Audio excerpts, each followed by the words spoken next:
Hey y'all, thank y'all for joining. Let's get into the show. Hey Rose. Hey Rose and everybody joining the show. Hey Marion's favorites. Hello, hello, hello. Kim Naughton is in the building. Hey, hey, hey. Thank y'all for joining. Let's get on into our show. Hey Felicia. BW, good morning. Good morning. Hey Pamela Shelton. Good morning. My other top flight is here. Hey Tiff, thanks for stopping by. Faith Williams, good morning. Carolyn Johnson, good morning. April R.N. Virgo, good morning. Audrey Williams, good morning. Deborah Johnson, good morning. I see you guys pouring in. Good morning. Happy Thursday. Yes, happy Thursday, everyone. We're almost headed to Friday. Hallelujah. Okay. We are almost there. Thank God. Y'all come on in. All right. I was still getting my tea loaded up on here so that we can um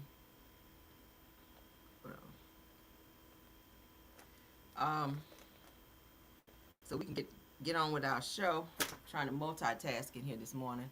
Good morning, good morning. Who else we got? Boss Lady Loretta is in the house. Come on, Boss Lady, let them know. Melody Kerr, good morning. Joanna Williams, good morning, ma'am. All right, Bernadette Clemens is here. Maculine Davis is here. Miss Jackson Notary Service. You guys holler at Miss Jackson if you guys need something notarized. She got you. All right, let's support black business. Denise Slay, good morning. Queens Damaka, good morning. Lies More Lies is in the building. Good morning. Good morning. Carolyn Russell, good morning, dear. Thanks for joining. Good morning, Sharice Hurst. Good morning. Good morning. All right. We're going to go ahead and jump on in. I see you guys still coming in. Dennis Baldwin, good morning. Good morning. Said good morning, everyone. Thanks for being here. All right. We're going to go ahead and get started. Of course, everything said in the video is alleged and in my opinion and is used for fair use and entertainment. We got some good tea for you guys. Got some good topics. I hope you guys are ready for that. All right. First up, we've been talking about Dolly Parton. We got a little piece of news with that. Then we're going to move along. Okay. We're going to move along, honey. And get on out the way. Hope y'all having a great day. Getting your coffee and tea, getting where you need to be. All right, so the Church of God in Christ, honey. Let me find out that Dolly Parton was Kojic, honey. Let me find out what she they like that with it.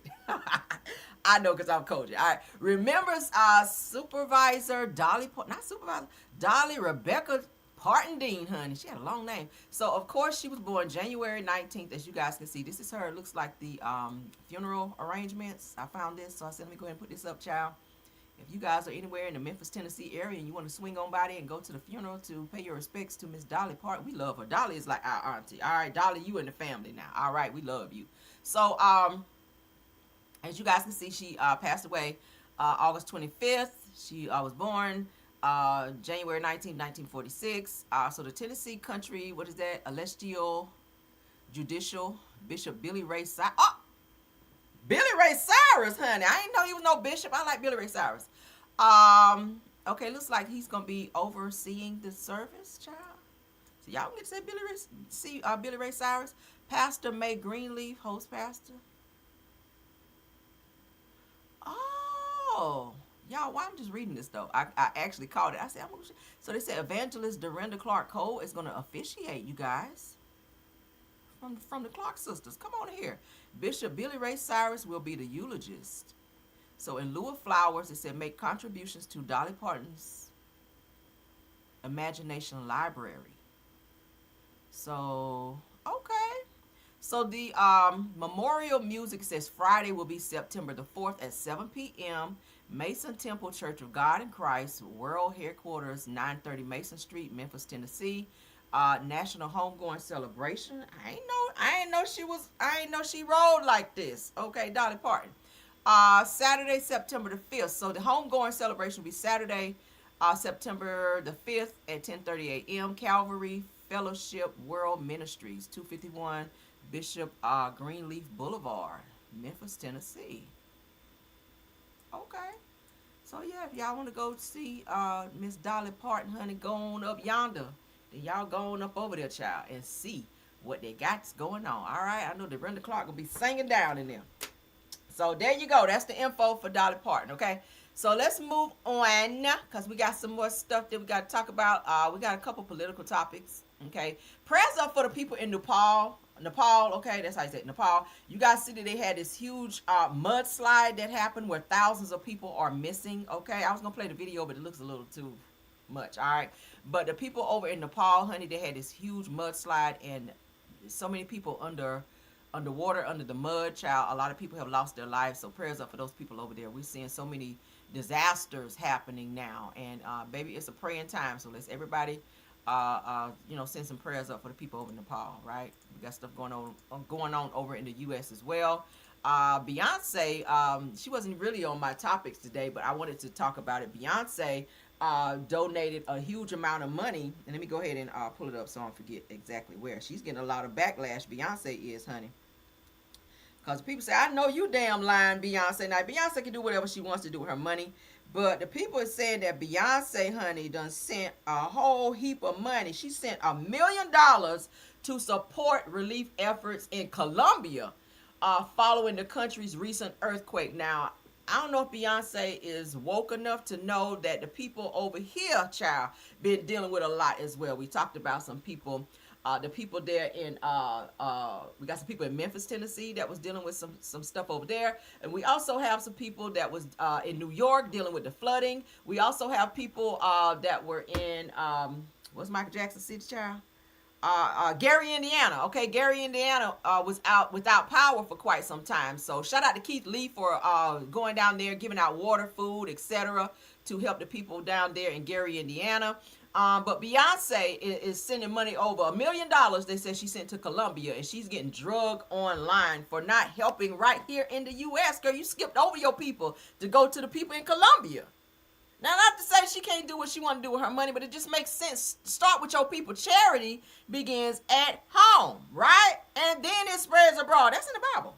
So, yeah, Beyonce's getting a lot of backlash for sending all that good money. Girl, you know how much they could have done with $1 million down there in Gary, Indiana, helping your people, helping the people in New York that got flooded out, helping the people down in Tennessee, Memphis, Tennessee, that was dealing with the issues that they're having there.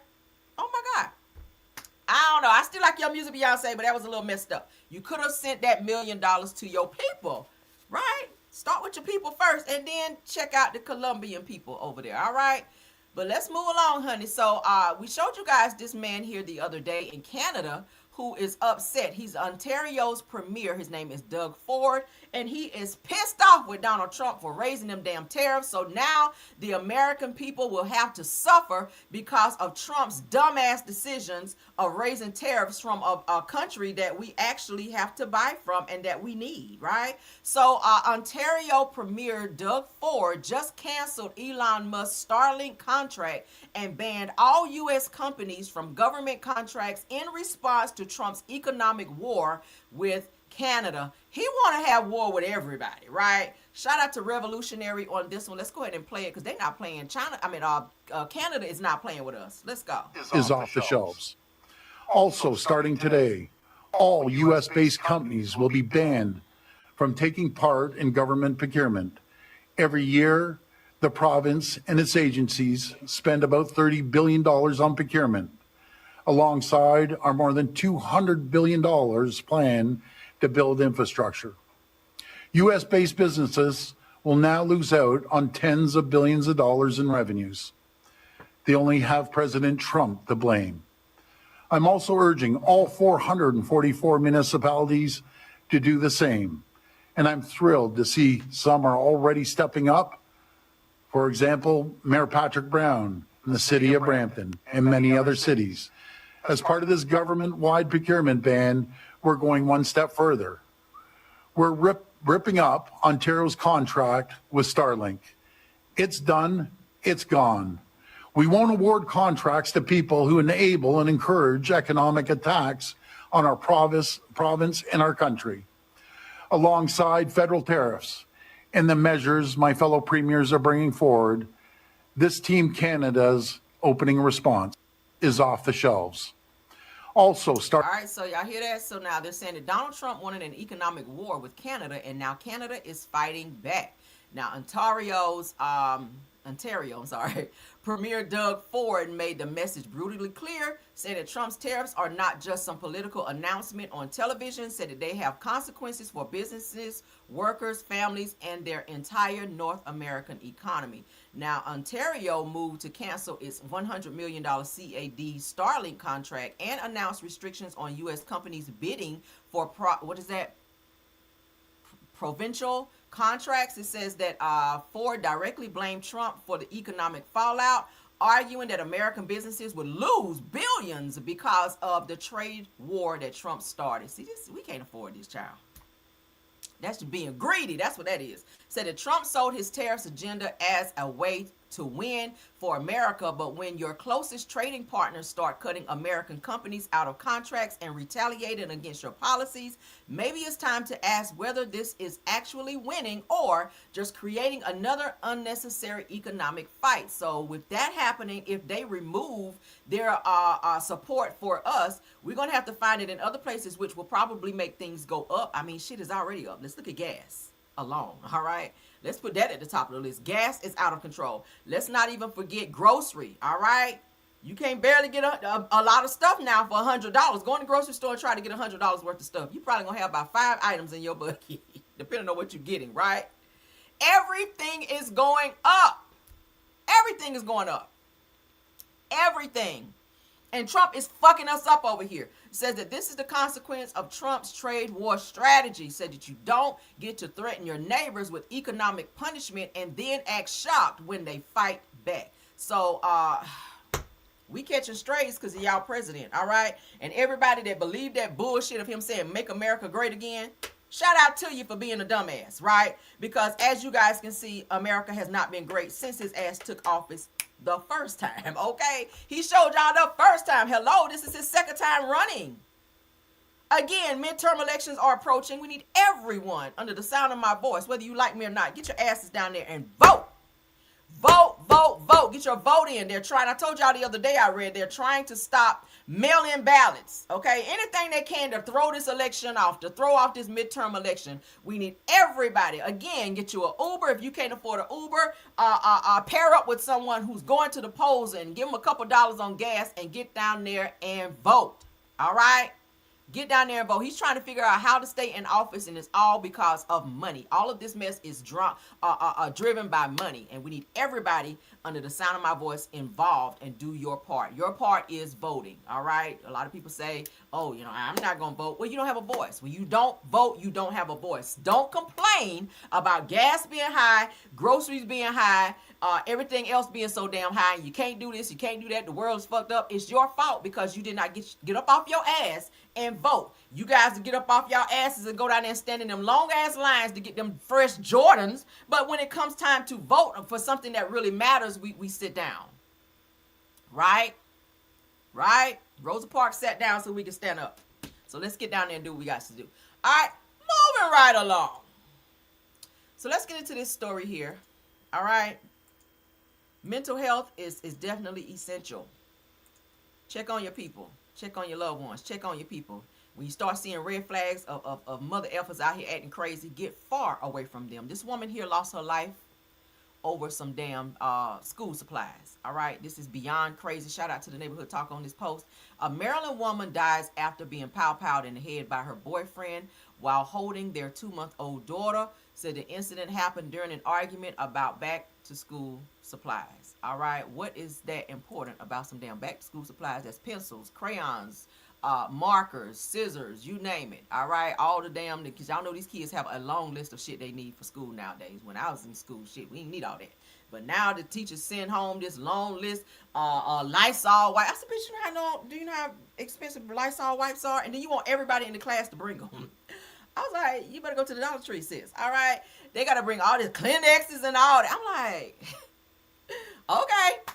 But yes, so let's get into this, y'all, because this is a very sad situation. Zanaya Freeman says she is just trying to hold it together for her 6 younger siblings. Their mother, 38-year-old Shawanda Alston, passed away Tuesday afternoon. Police say the father of 5 of her children, 41-year-old Kimball Alton Hinton Jr., shot her in the head Thursday afternoon inside her home in Bowie. Alston was sitting on a bed holding their youngest child at the time. My mom at the time was holding my 2-month-old sister. Zanaya says one of her other sisters was also in the room when it happened. You know, the 13-year-old is the one that was holding her until the ambulance got there. She's not really okay. That's a lot for anyone to have to go through. And she's 13, so it's, you know, it's Definitely a lot. According to court documents, Hinton told police he and Alston were arguing over school supplies, but Zanaya believes there's more to that story. My mom, she was really good with providing school clothes, everything they needed. So I don't want that to be like the reason. That's not the reason. He was just looking for a reason. For now, she wants her mom remembered for who she was, caring. She would fix like food for homeless people and take us out to hand it out. And a mother to 7 children. She doesn't deserve this. No one deserves it. She was our mom. Zanaya Freeman says she is just trying to hold it together for her 6 younger siblings. Their mother, 38-year-old Shawanda Alston, passed away Tuesday afternoon. Police say the father of 5 of her children, 41-year-old Kimball. That is beyond sad. So Shawanda Alston, 38 years old, died Tuesday after police say that her boyfriend, who was 41 years old, Kimball Alston Hinton Jr., pow-powed her in the head inside of their Bowie home.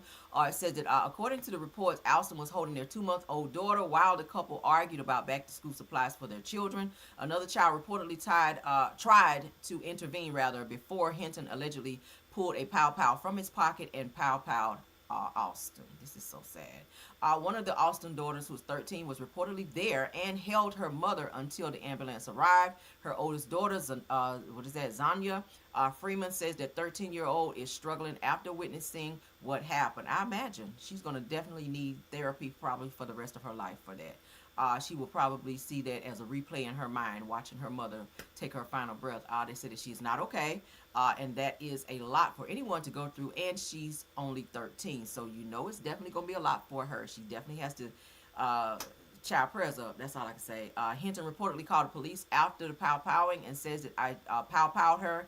The pow-pow is in the mailbox, so the father called the police on himself to tell him, yes, I pow-powed her and I put the pow-pow in the mailbox. So he was arrested on multiple charges, included attempted first-degree unaliving, but those charges could be upgraded following Alston's death days later. Now it said that Freeman says that she wants her mother to be remembered for how much she cared for others. Of course, you guys just heard her say that the mom would fix food for homeless people, and then she would have her kids go and pass it out, which I think that's very good, because you're teaching your children to be grateful and to see how other people are in unfortunate situations and that it could be you. So that's always a great thing. I enjoy passing out food and stuff too, because I do it when I get a chance to do it.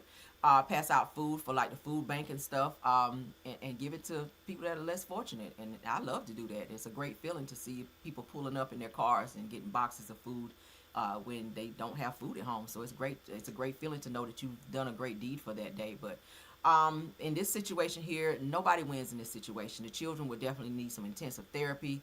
Not sure what the father was going through mentally that day when he chose to pow-pow somebody over some fucking school supplies, but those children's lives will forever be changed because of that incident. Let's keep going.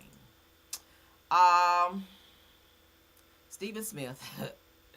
Let's get into him, child. Lord, Lord, Lord. A lot of people calling him the coon child. He's mad. He's calling out Don Lemon. Y'all know Don Lemon is a responder, so I'm expecting him to be responding here real soon. So Stephen A. Smith, according to the Hollywood Unlocked, is trying to figure out why folks don't want to come on his show. Because of you, maybe? So let's get into it, child, because he says that he hasn't heard a word back from multiple Democrats that he invited on his show. Child, let's go. I've invited Don Lemon on this show. Don Lemon wants to talk privately first. But he said a whole bunch of things publicly. President Erin Haynes, for NABJ. I've invited her on the show. She wants to talk privately.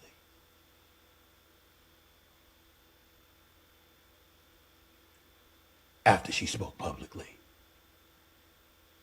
I've invited Jasmine Crockett on the show. Crickets, I ain't heard a word. I've invited Kamala Harris on the show. Crickets, I ain't hear a word. Publicly. Privately, Kamala Harris and I already met face to face. Over a year ago. 2 hours. Why he brings that up? Michelle Obama has been invited on this show. Haven't heard a word.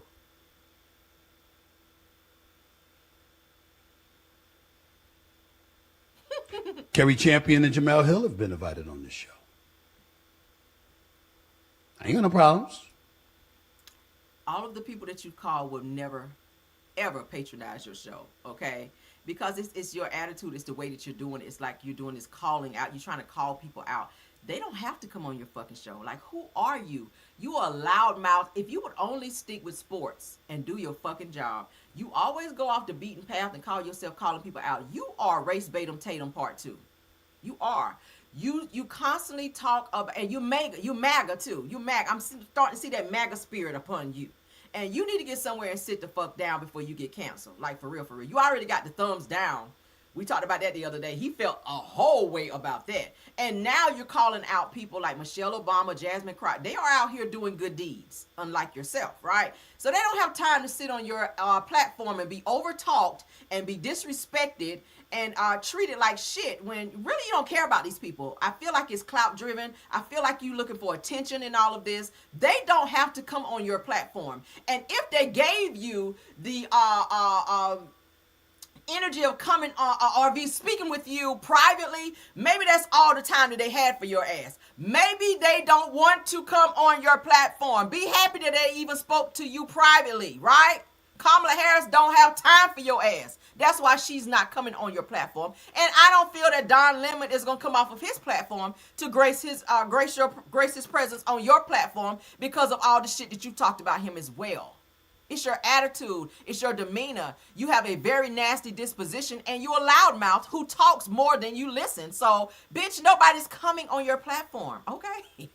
No one, nobody buddy is coming on your fucking platform because of you, Steven.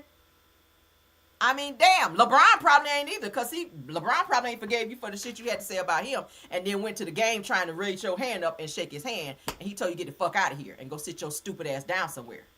And you sashayed right on back over there and sat the fuck down. He's like, I ain't forgot that shit you was talking over there. Don't you raise your hand up to shake my hand. Do not don't do this shit. So yeah, they're not coming to your show. Sorry.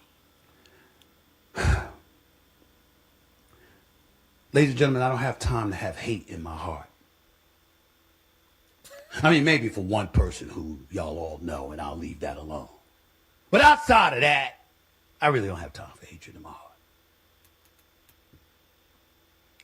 I certainly don't hate any of these women. I've got nothing but love for them. Weird. I've invited Don Lemon on this show. Steven, please go take a nap and get up and try to be a better person after your nap. No one's coming on your fucking show, all right? Sorry, you've made too many enemies. And when you do that and you speak out of turn and you call people out publicly on your platform and speak the way that you do on them, they're not going to come and sit on your platform and trade insults with you, because that's why you want them on there. So you can overtalk. They probably ain't going to get a word in edgewise, right? Because you talk too fucking much. I wouldn't come on your shit either. Let's move on, child. He is in his feelings, Lord. All right, so let's go ahead. We got a rest in peace. I should have put it at the beginning, but it's okay. Let's go ahead and get into this rest in peace, child. All right, y'all remember him from the Players Club. This is Junior, child. He has taken his final breath. He was 52 years old. Samuel Monroe Jr., known for his role on Menace to Society. I remember him there as well. Of course, we mostly remember him as Junior from the Players Club, where he took Ebony in the room, remember, and beat her up. Y'all remember, has died after complications with meningitis. Said that his mother has now officially announced. Prayers up, right? And rest in peace to him. They said he has been hospitalized for months after his family said that meningitis went undiagnosed for roughly 8 months. My God, that's why it's important to go to the doctor. Get your checkups. Women, men, everyone, okay? Men, get your prostate checked and all of the things are the things. Women, go to the doctor and get your usual routine stuff done so that you will know. That's crazy work for things to be undiagnosed for 8 months, right? That's crazy work. He could still be here to this day. Men don't like to go to the doctor. Women, if you have a man in your life, please make sure they're going to the doctor. Force them. Yes, force. I said force. All right, put it in their spirit that they need to go to the doctor. All right, so they can be here.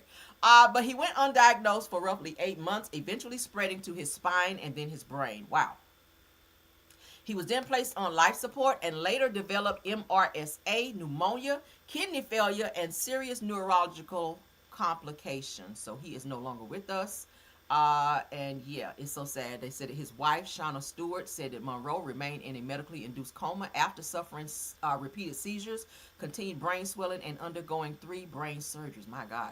So the doctors warned his family that he could remain in a vegetative state, so they probably decided to go ahead and let him go. Because who wants to just lay there with, shit plugged up to you like that? That's not the way to live. But he has been in several movies, as you guys can see. He portrayed...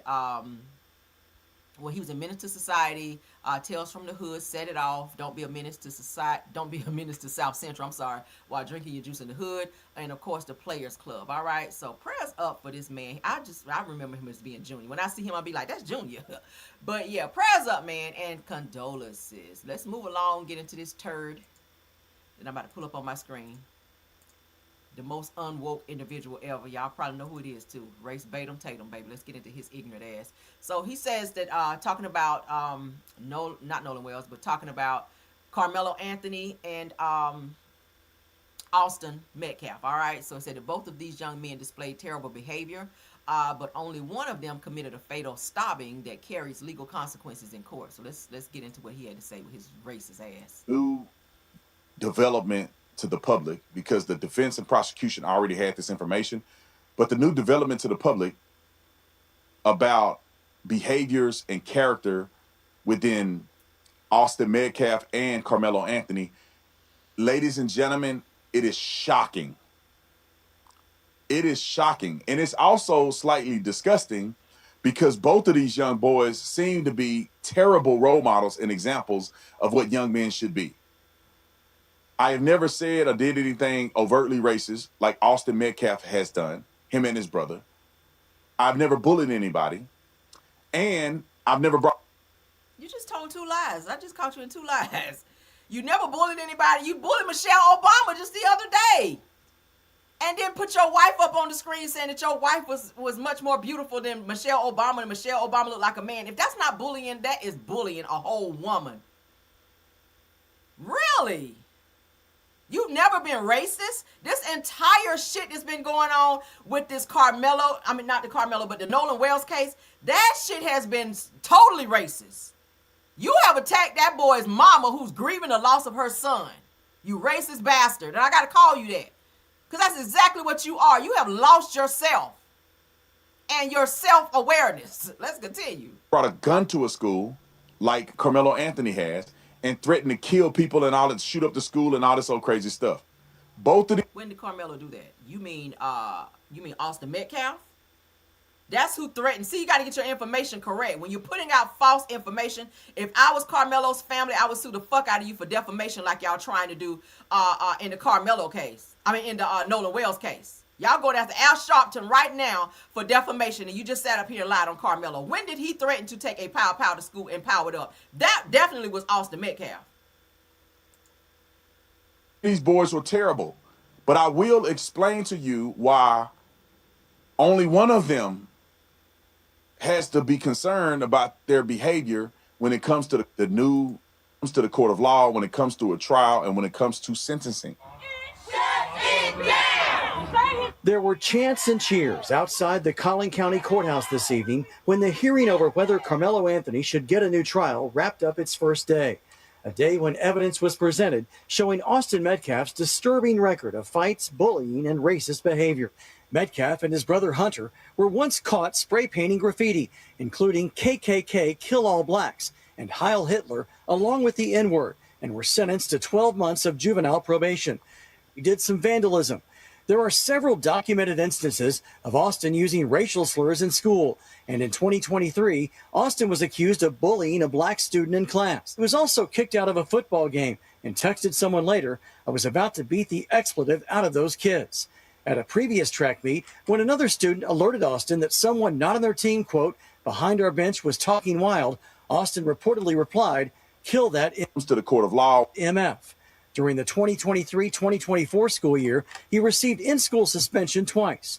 School disciplinary records from April 2022 to May 2024 reveal that Austin reportedly called a teacher the B word and used profanity. Metcalf also got suspended after he and another student were talking about bringing a gun to school the following day. When I got this information about the way that Austin Metcalf was acting, it is just shameful for Austin Metcalf to be behaving that way. And it speaks to his parenting, that his parents failed him in part by not raising a young man that would not have a history of a crazy, somewhat criminal behavior. Your parents failed you as well, sir, if I might say so myself. MF. During the 2023-2024 school year, That's probably the only thing that I agree with that he's ever said in life is that his parents failed him. They did. They absolutely failed him. But what we're not going to do is compare the two, Austin Metcalf and Karmelo. Their past is definitely not the same, right? Their past is definitely not the same, and y'all can definitely go and look it up. Karmelo did not have half the shit going on that Austin Metcalf had. So it missed me with all of this comparing the two of them. I've been seeing crazy comments. Child MAGA people been hopping in the comments once I posted that Karmelo should get a retrial and they should take it to a higher court and appeal it. Oh my God, here comes all the MAGA hating ass comments. I have had to block so many people in the last few days from all the crazy shit that's been said where people just target my post, child, just out of the blue and say some of the craziest, wildest, racist, unimaginable bullshit about this case. Like, oh my God, what do y'all think about it? I think I had something else while we're talking about that. Let me get to it. I got some stuff on Nolan too that I need to talk about.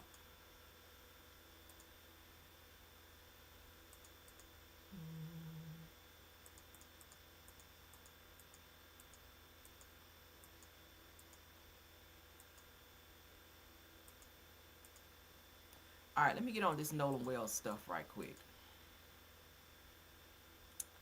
I thought I had something else with, hold on.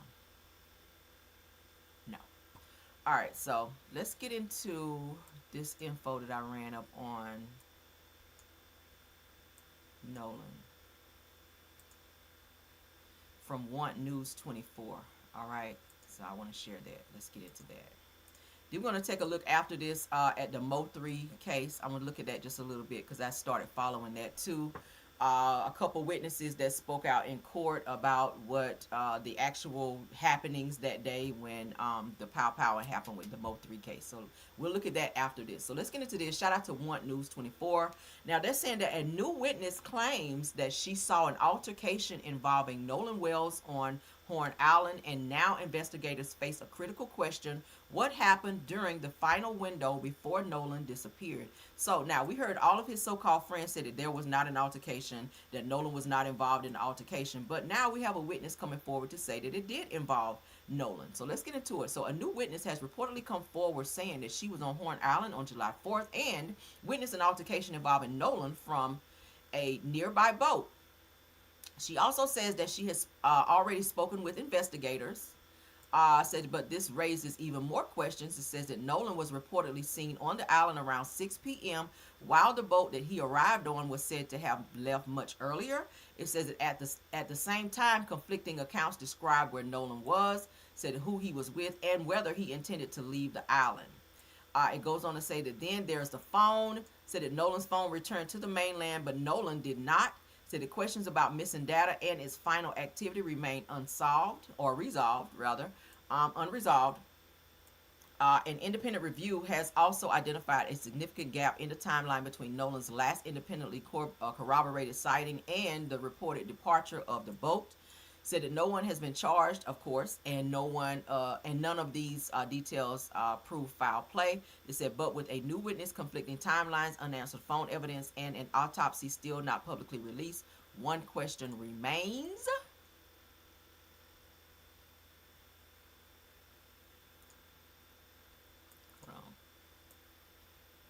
What happened to Nolan's final hours? So this person, I'm gonna be honest with you, I don't feel like Nolan was still on the island at 6 o'clock. I feel like he got on the boat, and several people have said that he did. Was I there when it happened? No. But in my opinion, I feel he did get on the boat, and I feel that something happened to him to where it's being covered up. All right, and I stick by that. So shout out to the news portion on that. Okay, new news. Okay, now news rather is what it's called.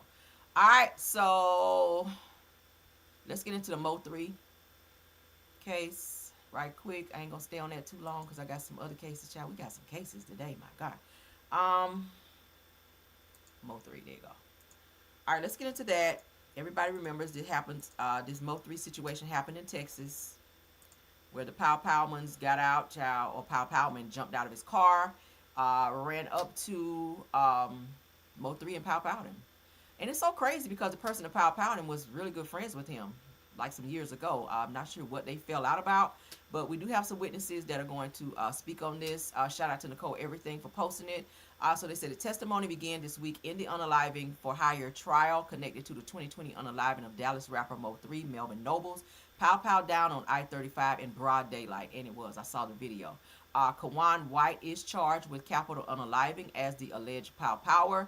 Prosecutors say that he was hired by rival rapper Yella Beezy, as you guys know him to be, which his name is Marquise Conway, over a public escalating feud. Now, as you guys know, Yella Beezy and Mo3 did used to be really close friends. You guys can, there's pictures that I saw out there where the two of them used to hang together, hang at each other's houses. So it was kind of like they were brothers back then. But whatever feud sparked up caused the two of them to have some type of beef, where Yella Beezy put out some type of hit to unalive Mo3, at which the hit was taken out. So rest in peace to him. Now it says that he was hired by Yella Beezy over a public escalating feud, and that a third man, Devin Brown, helped coordinate it and from his car. Said in opening statements, the prosecutor did not mince words. It said that there was a hitman on the highway, as everyone saw.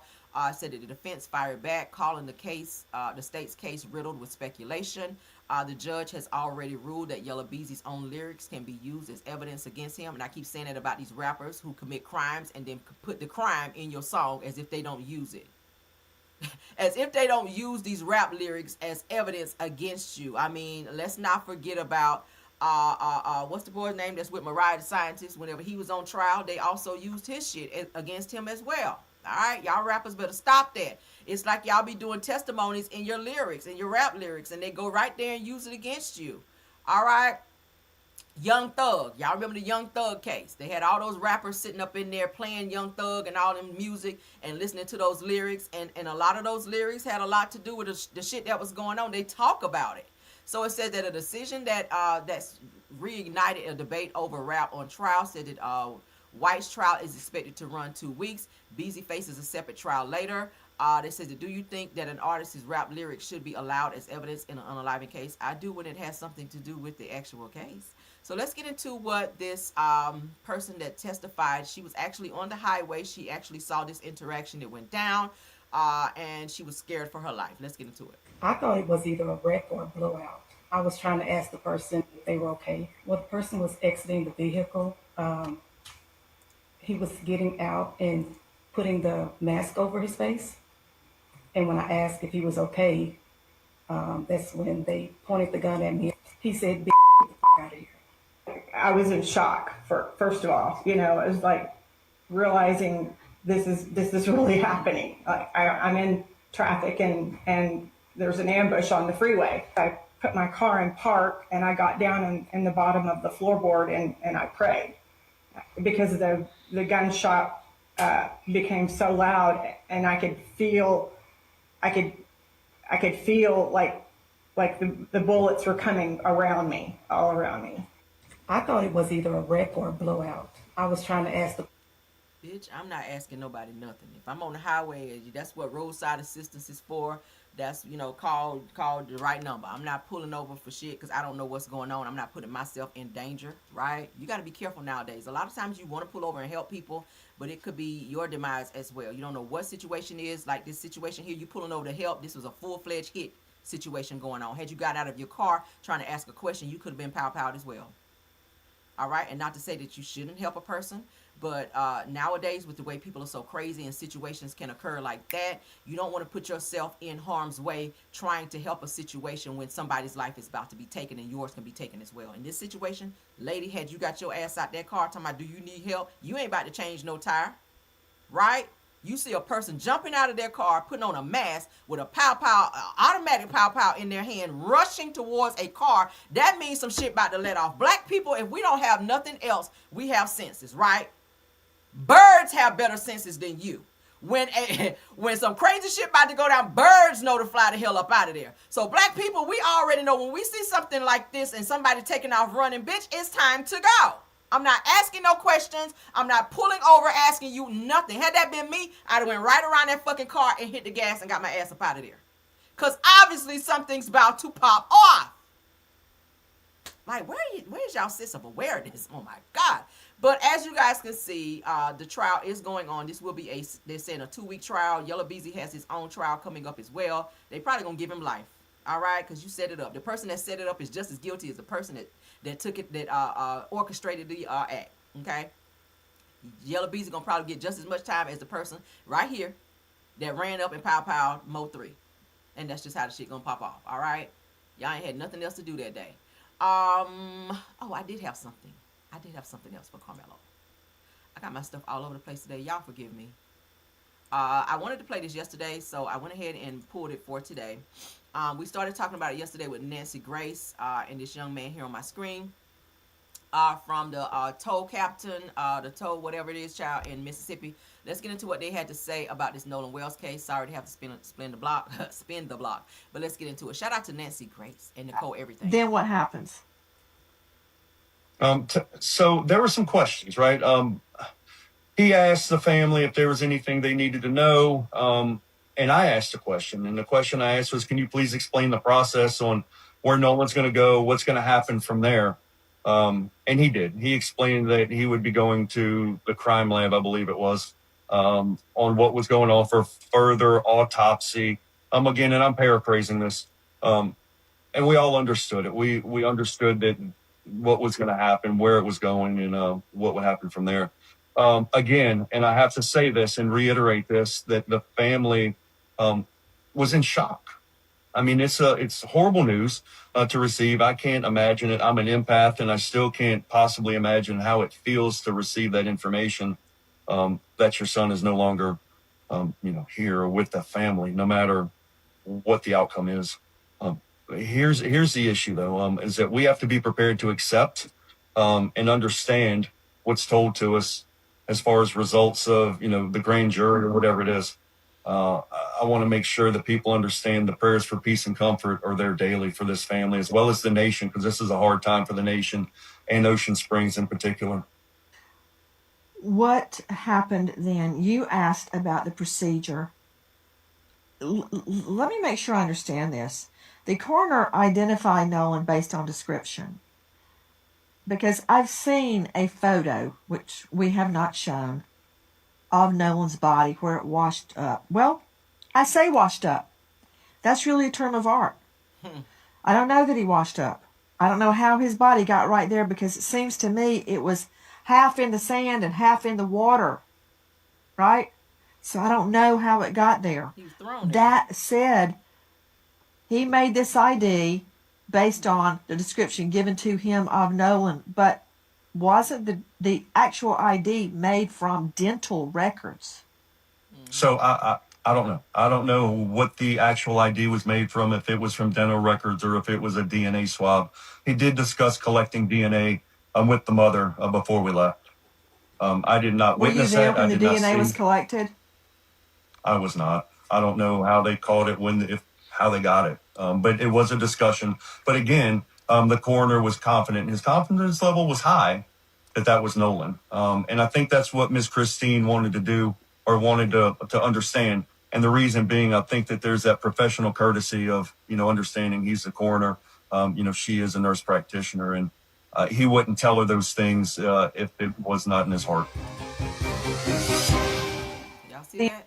So a professional knows whenever you go on. That could be anybody. You don't just say, oh yeah, that's Nolan. You have to do the proper channel. You have to go through the proper channels, like, taking swabs and dental records and stuff like that, okay, to make a positive ID of said person. But do I feel like Nolan drowned? I do not. I'm sorry. I feel like his body was placed there, face down. They're saying he was face down whenever they found him. And it did not look like he washed up. And they're saying that the amount of time that the body was was there from the time that it was reported that he was missing and or unalive. It just does not coincide with a drowning, right? His body would have had to soak up a certain amount of type of water or be waterlogged to the point to where it would do that. Plus, they're saying that the direction of the water and the waves and all of that wasn't strong enough to have pushed him, to that actual location. So I feel that he was placed there. Okay, I feel it was some foul play there, but they don't want to say that. But at the end of the day, it is what it is. All right, let's move along. All right. Glorilla, I need you to come and get your sister, child, because she is still trolling Clarissa Shields. Let's get into this, child. Brorilla, as what she goes by, goes off on Clarissa Shields for saying that she wants Beyonce to walk her out on her next fight. Said that Beyonce is not walking you out. I don't even know why the F you feel worthy enough to feel like she is. Wow, y'all know they've been beefing for a little while. And Clarissa also said that she was going to beat Brorilla's ass. She was going to go to Memphis and beat her up. All types of crazy stuff. But let's get into these two, because, child. That what I be saying, fool. The hoe just be saying some slow ass shit like this. Hoe trying to get my motherfucking icon to walk her out. Bitch, go get Uncle walk it out. Walk it out. Because Beyonce not walking you out, bitch. Don't even piss me off like that. Kevin Gates already pissed me off for being there. Beyonce not walk you out. Matter of fact, get DTB to do it. She'll happily walk you out. She been trying to do it for so motherfucking long. The bitch did some shit for clout, trying to come towards me. Beyonce is not walking you out. I don't know why the fuck you even feel worthy enough to think she is. You didn't ask me who inspires me? Who inspires you? Beyonce. Okay. Tell Beyonce before I retire. Where the camera? Talk to Beyonce. There you go. Beyonce, listen, baby girl. Before I retire, which is in 8 more years, I'll retire when I'm 38. So it's actually 7 years. Sorry. I need you to walk me out. You pick the song. And you only perform 30 seconds, 1 minute, whatever you decide. But before I retire, I need Beyonce to walk out the greatest woman of all time. And that's my only request. I won't ask you for nothing else. I won't even ask you for a picture if that's not what you want. But come walk your... Look, I'm not saying right now. I know I'm A-list, you A-list. But I ain't talking about right now. I'm talking about... Give me about good 3, 4, 5. Even my last fight. Walking me out in my dreams in boxing would be... They will complete everything is done at that point. I don't ever have to walk out again. You didn't ask me who. Bro, really said, you know what I be saying, fool? The hoe just be saying some slow ass shit like this. Hoe trying to get my motherfucking icon to walk her out. Bitch, go get Uncle walk it out. Walk it out. Because Beyonce not walking you out, bitch. My God. Don't even piss me off like that. Kevin Gates already pissed me off for being there. Beyonce now. This thing right here is unstoppable. Y'all hear me? They been beefing.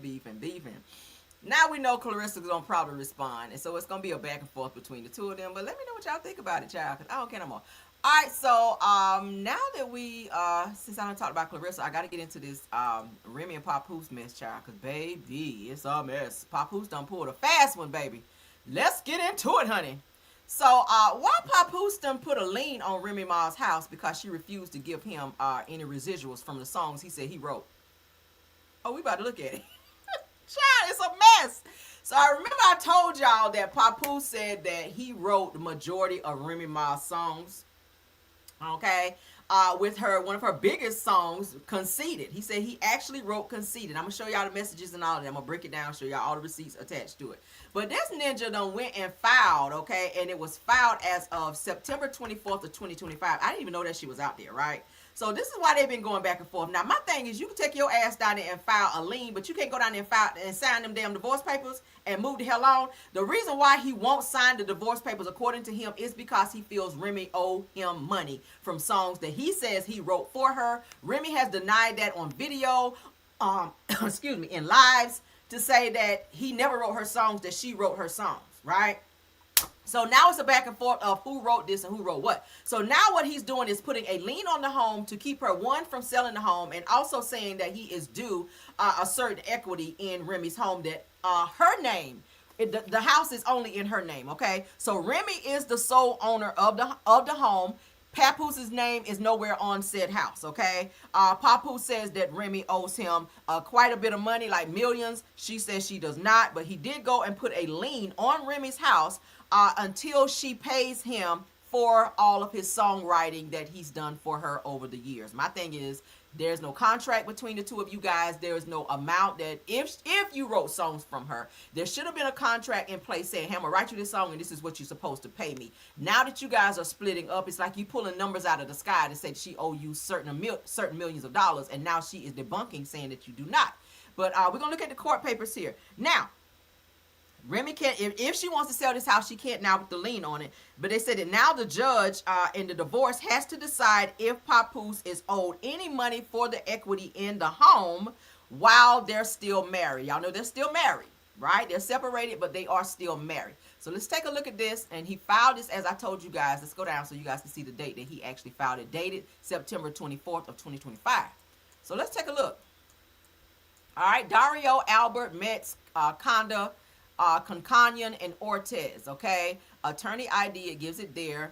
All right, so Willie Shamel Mackey, which is Papoose, which is the plaintiff, versus Reminisce Mackey, which is Remy, which is the defendant. All right, Superior Court of New Jersey, Chancery Division, Family Part, Bergen County. All right, docket number has all of that's a civil action. Notice of lis pendens, okay? I hope I said it right.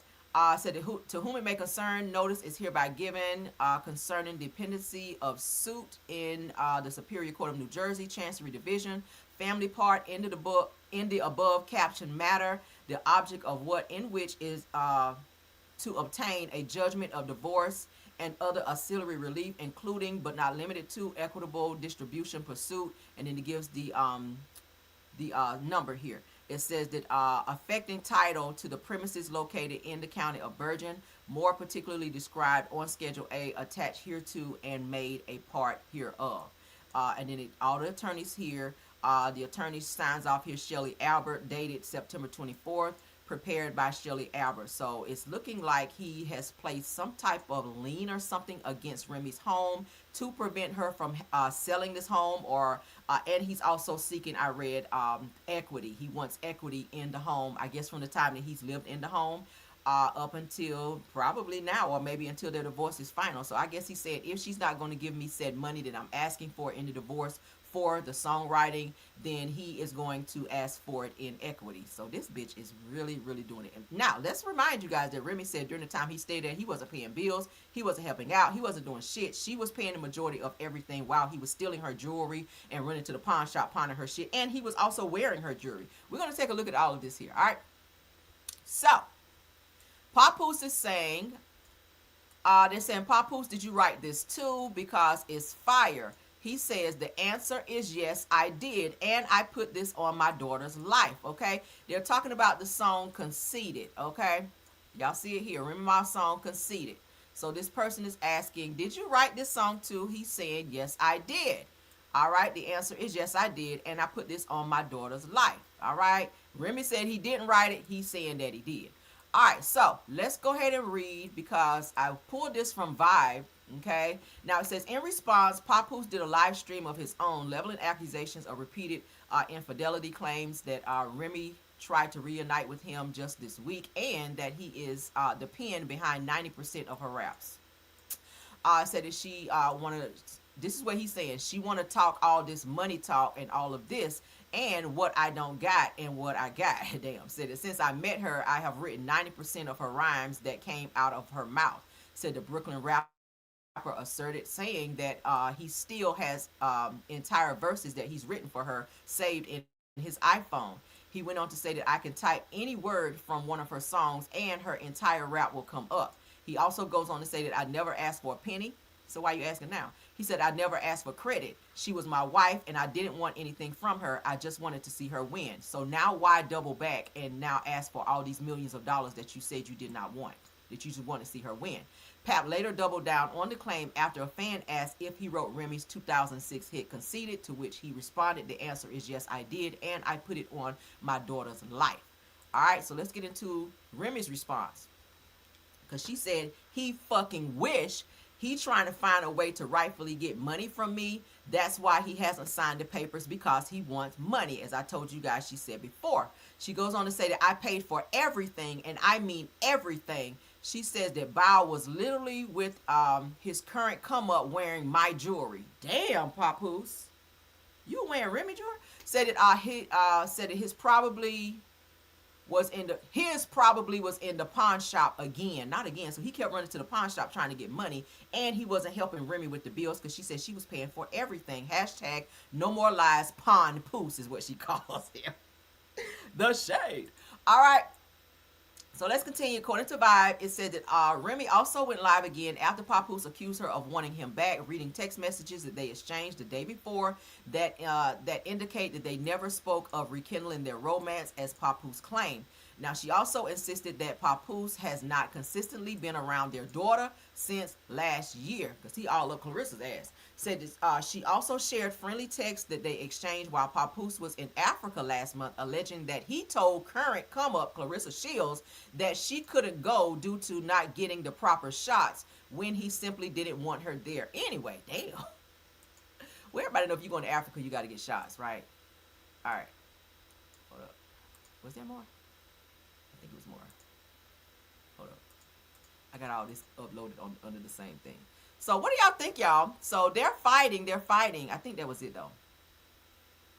But that's her response. That's Remy's response. Said that he wished he's never written any of her songs. She said that he is holding out on signing the divorce papers because he feels he's owed money. I don't feel like he wants the fucking divorce. I feel like he's using it as a reason not to sign. That's what I feel, because as you just said, let's go back to what you said. Okay, I never asked for a penny. I never asked for credit. She was my wife. I didn't want anything from her. I just wanted to see her win. So now why, when the divorce is filed, you're holding out on signing said divorce by saying you wrote all this stuff and you never wanted nothing back then, but now it's so important to you, you want your money, and you're asking, I think I read somewhere where they said he's asking Remy for $4 million that he's worth. The music that he wrote for her is worth $4 million is what he's asking for, and she's refusing to give it to him. So now he's gone down and filed a lien on her home, as you guys can see here, to prevent her from selling the house. And he's also asking for a certain equity in said home as well. This was dated September 2024. So he been on the fuck shit, right? He's been on it. What y'all think about this? I wouldn't give him shit.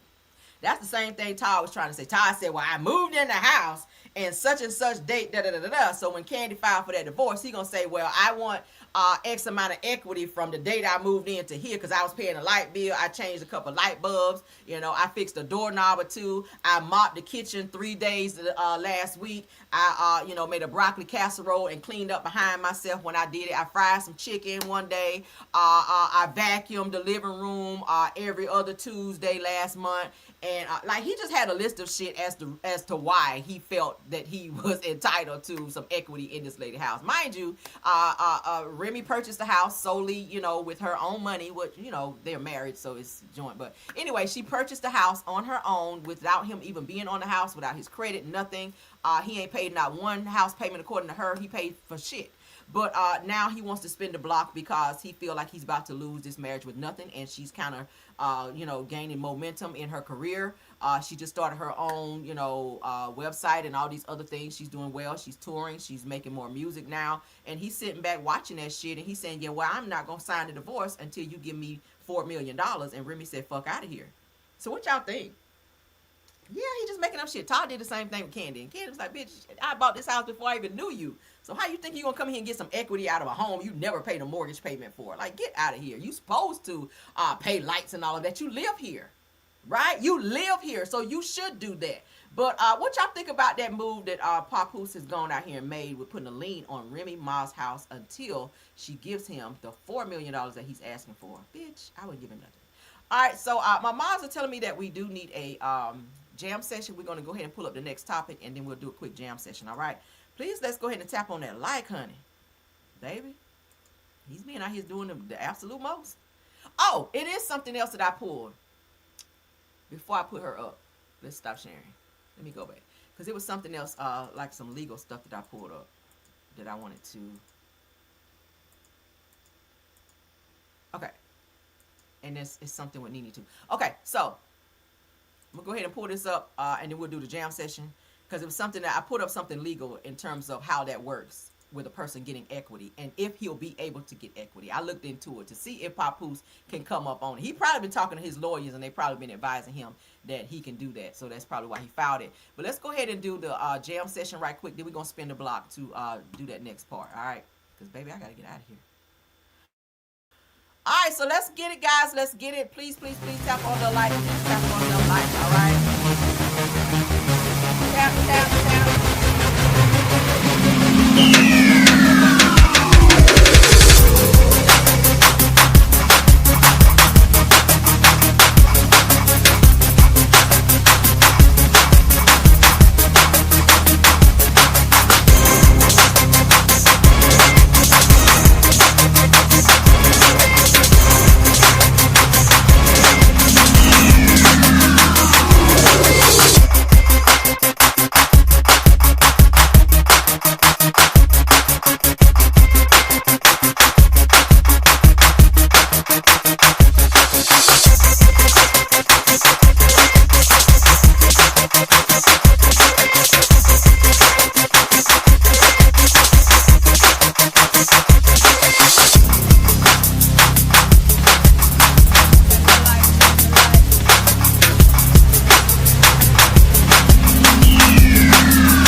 I think y'all know by now if you're gonna hit the like button or not, right? We ain't gotta play no whole song. But let's get back on this right quick because thank you so much.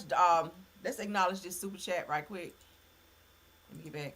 Thank you so much for supporting the platform. $5. Thank you so much, Miss Darlene Chestnut, for the $5 super sticker. All right, we love you down. Thank you for supporting the platform. All right, so let's get back into this. So I went on Google and I asked the question: can a spouse receive any equity in a home that the other spouse purchased solely in their own name, and the other spouse had absolutely nothing to do with it? Their name is not on it. So it said, yes, a spouse can claim and receive a share of the home equity in a divorce, even if the house is in the wife's name only. So he might find a loophole here. He been talking to somebody. Okay.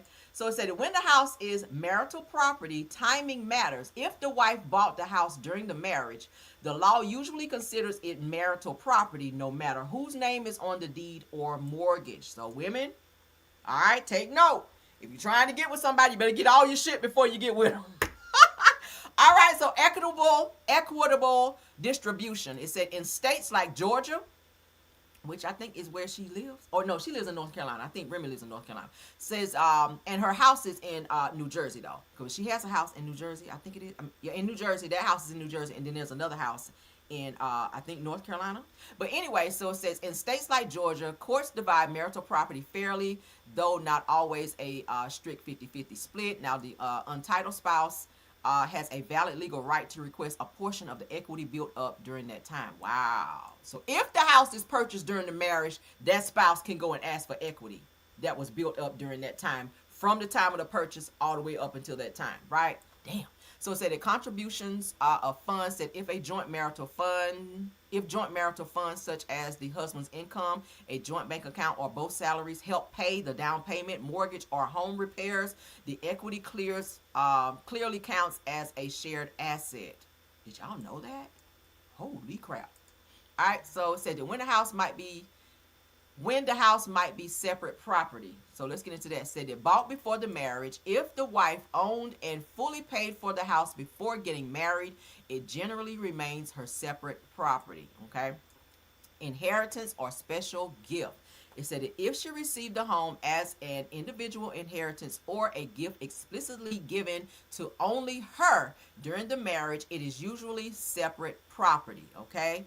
So the commingling exception is even if a home was separate property before the marriage, that the other spouse can still gain a claim to equity if marital funds or joint labor and renovations were used to pay down the mortgage or increase the home's value. Child, see, that's it. You gotta do your homework out here, honey. Don't be jumping in stuff with folk and say, oh yeah, let's get this together. And then when y'all asses break up, they try to take it all. Now, y'all know Remy and Pap, they were married, of course, without a prenup. So that's going to be another stumbling block. And of course, Remy, you can file for child support if that's what you feel you need to do, because y'all do share a daughter together, as well as probably your stolen assets, jewelry and all of that, depending on how much they cost. You can also ask for that, because she said that he pawned some of her stuff and never got it out of the pawn shop, so she had to take a L on that one. They said it to help me give you more specific details, please share. We don't care about that. Said it, when was the house purchased? So we don't care because that doesn't apply to us. But what do you guys think about that? All right, in the event that you meet someone and you get married and y'all purchase a house together, just know if y'all break up, that spouse can go all the way back to the date of purchase of that home and get equity, and y'all will have to split it. But if it was something that was gifted to you, say a person in your family died, a parent died, and they gave you a home, that will primarily be yours, all right? That spouse can't touch it. Or if you purchased prior to marriage, okay, and put it in like a business. So you got to be smart. Put that shit in like a business or something, all right? Away from to where that person can't go and be trying to, like Pop Hoos is doing. He playing dirty.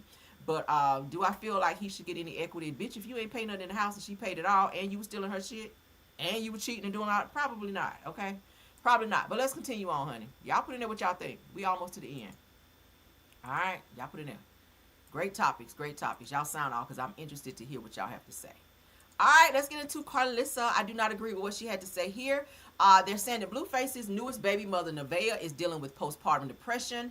And Karlissa took her backwards lace front wearing wig ass up over there talking about she just gonna bombard her way up in the house and go and help take care of the baby without Blueface or Nevaeh asking her ass to come up over there. So Blueface has sent his mama home, and he has now, from what I've seen, hired a nanny. Okay, thank the Lord, because you don't just bombard your way up in somebody's house. All right. So I don't think Nevaeh wanted her there anyway, because she don't get along with her like that. But Karlissa says that Nevaeh needs to go home to her mama if she's battling postpartum, because Blueface is going to keep cussing her out. See, this is the nigga you raised. This is the person that you raised to be disrespectful to women, including you, Karlissa. He don't respect you either. Hence the reason he told you to grab your shit and get the hell out of his house. No, you're not staying here for no few days or months while she is dealing with no damn postpartum. He hired a nanny. All right. So it says that Karlissa says that if Nevaeh is struggling postpartum, she need to pack it up and go stay with her mama, because Blueface is not going to suddenly change how he talks to her. Now, according to Karlissa, staying in that environment while constantly getting cussed out is not helping the situation. While I agree with that, it's not your business. Nevaeh is a grown-ass woman with 2 kids. This is a situation she decided to get in with Blueface. Blueface is a grown-ass man with several kids and situationships and situations. And Nevaeh has to learn to put one foot in front of the other and love herself. She has a mother, okay, who's been to that house several times. If she needs help, I'm pretty sure she can call her mom, right? But postpartum is nothing to play with, because a lot of mothers wind up unaliving their kids depending on how bad postpartum is. But she does need some type of help, but it's not your place, Karlissa, to bombard your way in their business. So let's get into what she had to say. Shout out to All About the Tea. Still postpartum, he need to ask her, are you feeling depressed or postpartum? She was already feeling that before because she was an addict. So what he needs to do is go on over there and have a heart-to-heart with her and ask her, because he been talking to her like this before she had the baby, during the baby, while he was in jail. He ain't not talk like this his whole time. So she knew what she was getting into too.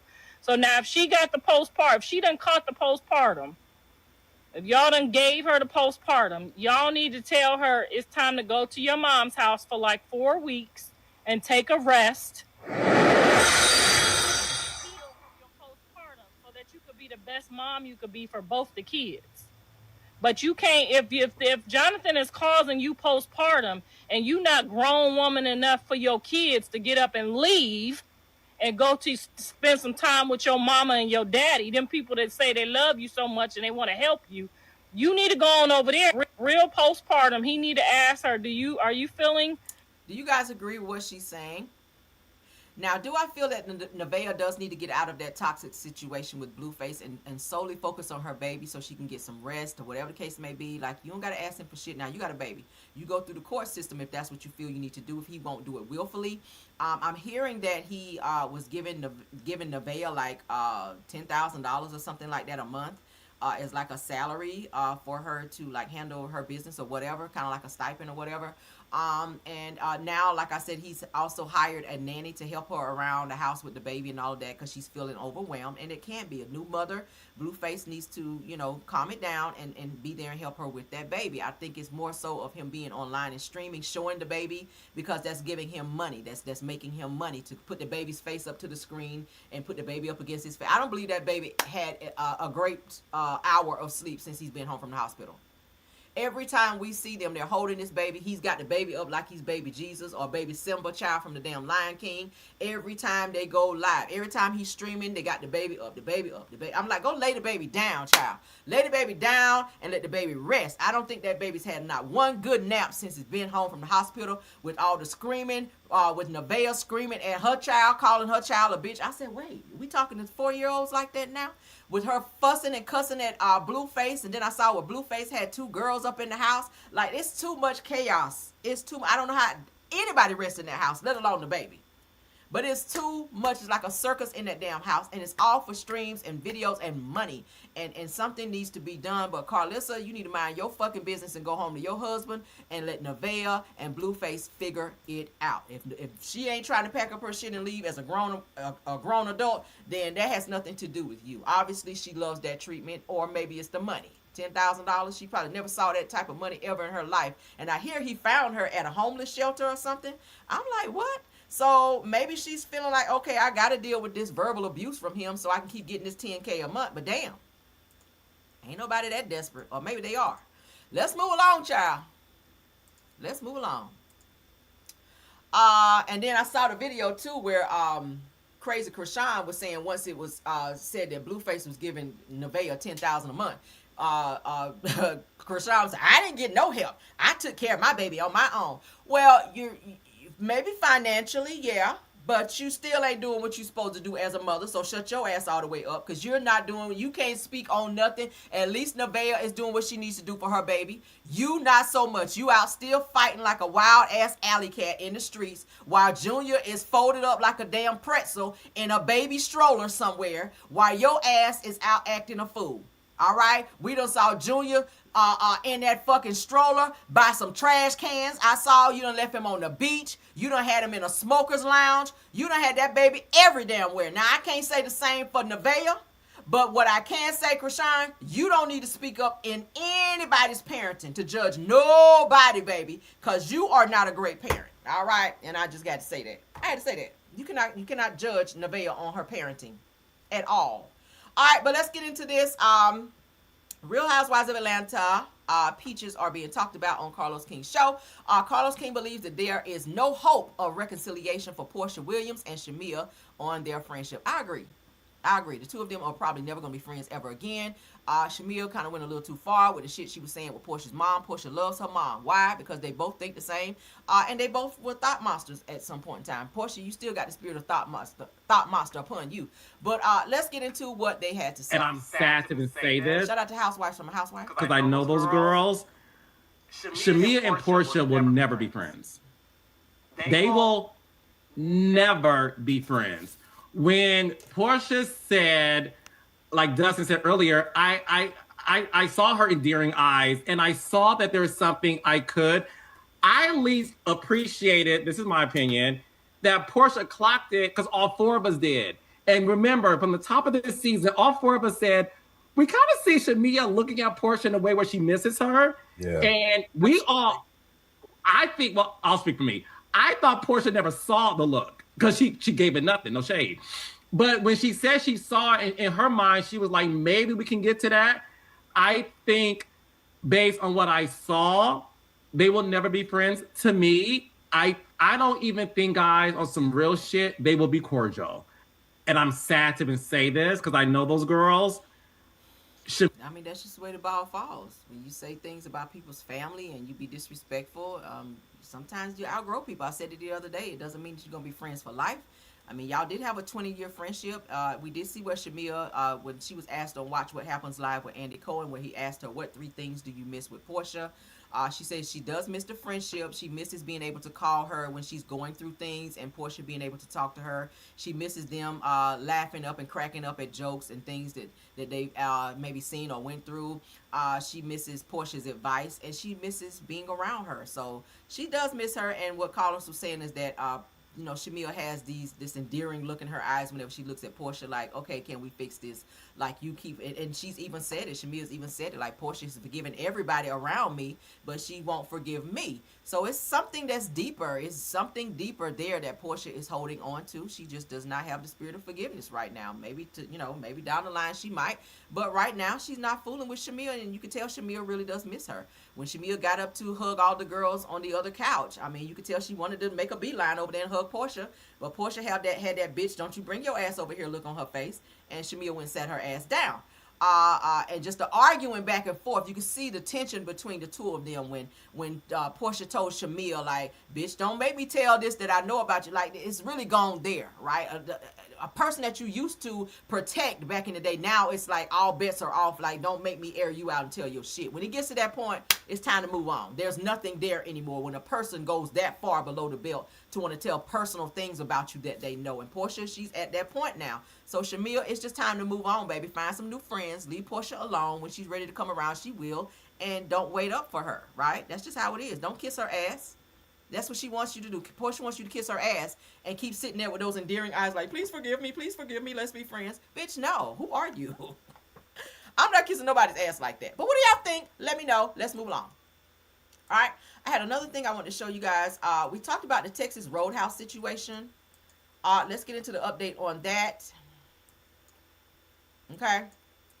Now, I told y'all it was a Facebook chat where they had over 400,000 members, okay, of people in this Texas Roadhouse chat where they were talking about spitting in black people's food. I told y'all don't eat there at Texas Roadhouse and don't eat at Logan's Steakhouse, okay, because they also have some racist shit going on. And also don't eat at Cracker Barrel. Those are the 3 restaurants that black people, y'all should never have y'all asses up in there. Do not spend your hard-earned money in those 3 restaurants. I'll name them again. Texas Roadhouse, Logan's Steakhouse, and Cracker Barrel. Don't have y'all asses in there because they don't like black people. I already told y'all. I read up where they said Cracker Barrel, when they see black people come in their doors, they send a certain code to the kitchen to let them know that a black customer has come in. So you probably got some shit going on with your food. Now, we've already talked about and established that this particular woman here on my screen, Nancy Smith, who made the post originally saying that black people, when they come into the restaurant, that the rolls and their foods are being spit, the food is being spit in, and that their buttered rolls, whenever there are blind spots in the kitchen at Texas Roadhouse, that people are licking on the rolls and taking them out and serving them to black customers. Y'all remember we talked about that? Right? Spitting in your drink when they make your drink. Stuff like that. Stay away from these establishments because they don't like you. They don't want your business. Okay? They don't care how well you tip. They don't care how many of you guys come in and order and even get dessert at the end of your meal. They don't give a fuck. They probably licked your fucking cheesecake before they brought it out. Stop patronizing these businesses. Okay? Save your money. And I know a lot of times they say, well, we don't want to support black businesses because they always overcharge us. Yeah, they do. Black people, you got to stop doing that shit. If you want black people to come and patronize your business and spend money with you, stop overcharging. Okay? Stop it. $23 for a damn chicken plate is excessive. Now, damn it. But let's get into this. The lady Nancy Smith, why don't we call her no lady? The bitch. Bitch is a better word. All right, this bitch, Nancy Smith, made this long post on a Facebook account, okay, that talked about Texas Roadhouse and exposed the fact that people's food's being spit in, black people to be exact. So she has now deactivated her account because this situation has gone viral. Several content creators have talked about it. This situation is out there. I talked about it. I'm going to keep talking about it to expose this bullshit. So Nancy Smith, okay, has deactivated her account and after claims of 400K members with saliva in the food at Texas Roadhouse. So they've taken that down and they've taken comments down because now they're being looked into. But the good thing about that is screenshots. You can't take screenshots down because, bitch, I have them, right? And y'all asses need to be motherfucking sued for every plate you spit in, every cup, every drink, every roll that you lick. Y'all asses need to be fucking arrested because that's the nastiest shit. Aside from spitting in somebody's food and spitting on a person, baby, that would give you a well-whooped ass with me. Don't ever spit on me or in my fucking food. That will send me so far to oblivion, baby. There's no coming back from that. But black people, I'm gonna name the restaurants once again, cause y'all see, that's how you know when you wrong, when you say some shit out of line and out of pocket like that, then you gotta go back and deactivate and take shit down. That's when you know you've gone too far. But Nancy Smith, we're gonna put your picture up here now, bitch, okay? We're gonna put your picture up there now. You now deactivated your account and you claim, okay, after the claims of 400K members that also corroborated your bullshit of saying y'all spit in black people food at Texas Roadhouse. Texas Roadhouse, y'all will never get my money. Logan's Steakhouse, you will never get my money. And Cracker Barrel, fuck out of here, okay? Cracker Barrel tried to change their logo at one point too, because they were saying that it looked too racist, like some type of slave something in their logo. They tried to change it and they changed the shit back. But anyway, I'm still not gonna eat that. I don't give a hot damn how great the fried chicken is. I don't care how great the damn pancakes are. I told y'all my husband and I, and my son, when we used to eat there, my husband loved their fried chicken and their pancakes. My husband said, fuck them pancakes. When I told him the other day about Cracker Barrel and their racist shit, he said, fuck them pancakes. He said, I don't care if I ever eat there again. And I feel the very same way. So black people, stay the fuck away from Texas Roadhouse. Stay the hell away from Logan's Steakhouse. And stay all the way the fuck away from Cracker Barrel. All right? Moving right along. Let's get into this last topic. And then we got to go, honey. All right? Because I've been on here way too long. All right, so let's get into this Nene Leakes video that I saw. I scrolled and I saw this where Nene broke down and cried about her exit from Real Housewives of Atlanta. You guys remember when that happened? Shout out to Jasmine Smith. That's where I saw it. And then I'm going to pull up, y'all know when Nene sued Bravo because she said there was some type of racial stuff going on and bullying and all of that going on. She wound up leaving the show, okay? But she did not go through with her lawsuit, and I'm going to show y'all that. Because a lot of people saying, oh, Nene came up good, honey. She got millions from Bravo and NBC Universal. No, she did not. And we're going to show y'all that here in a second. So I'm going to play for you guys because she was talking to Tamron Hall, okay? Said that remember 5 years ago when Nene was on the Tamron Hall show crying real tears, said that I can literally feel that it was she said I can literally feel it wasn't acting, and said it fast forward to her return to I guess Real Housewives of Atlanta. Said that she was excited, but Nene said she did not want to come back to the show in this video. But then she's made several videos after that, most recently after the lawsuit was dropped, as to say that she would love to come back, that she misses the show, and if the money is right, she would love to come back on the show. So let's get back to it. I feel she was mad at the time when she said this, but let's go. Remember, no one knew you until you knew me. Sitting down for her very first interview since walking away from the Housewives franchise, Nene Leakes. Nene, you didn't know I could see you in the commercial break. You've been crying this entire break.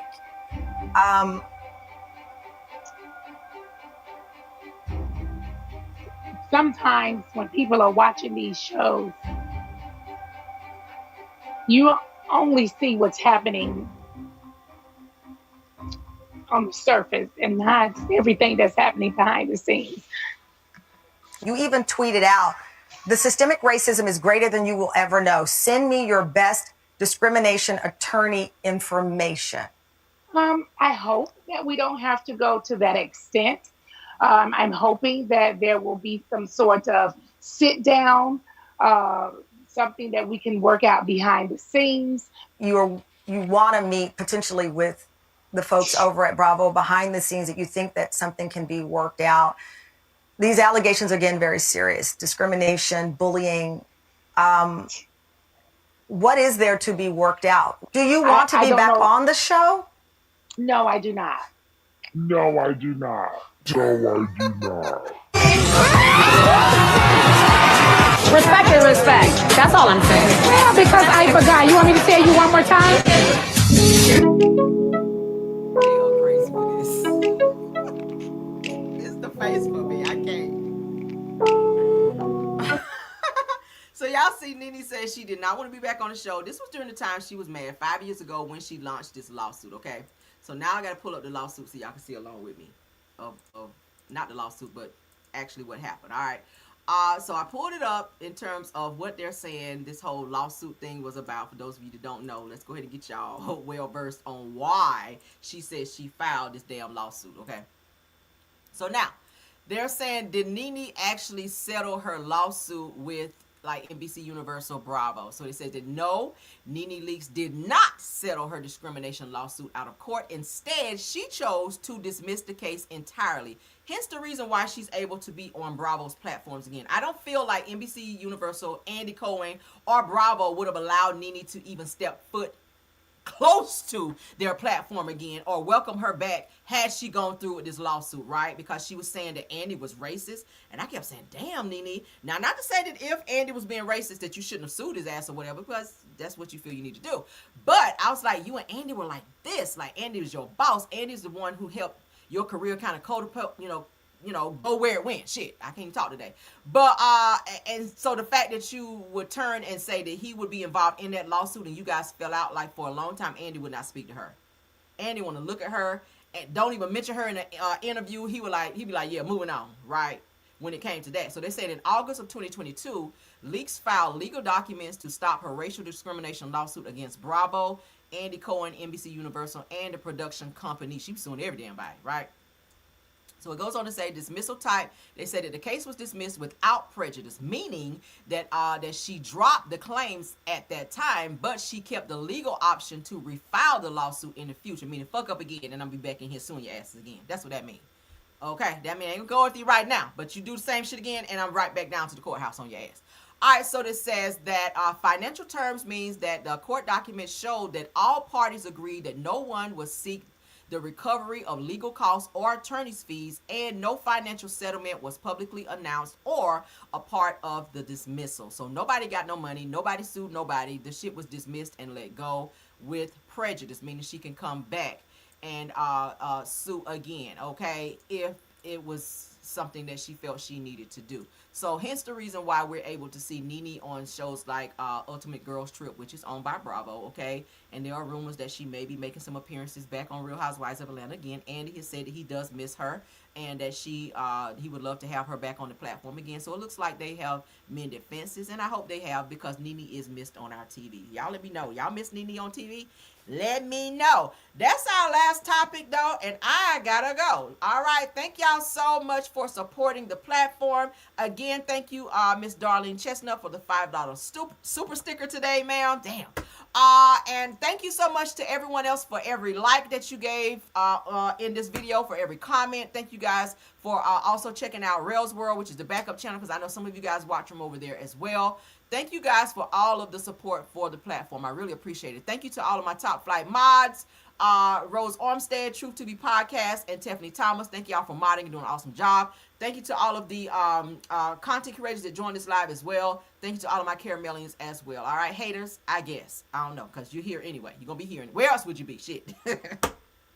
All right, love y'all down. I got to get out of here. Please like this video, hype up this video, subscribe to the channel, all right? Check us out on all publications on the Caramel Rail. Backup channel is Rails World. I will see you guys on the next one. Please subscribe and cut your notifications on so you guys will know when we go live. I'll see you guys again for Midday Pop-In, okay? Until the next one, bye!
girl, Caramel.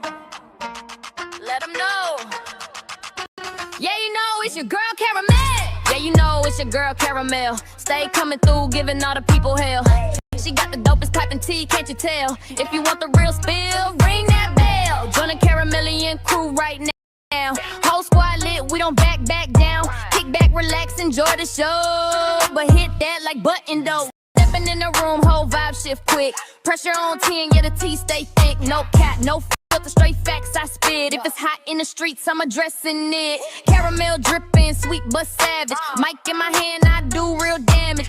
Comment section jumping, crew stay active. Caramellian gang interactive. I don't sugarcoat, I tell lies.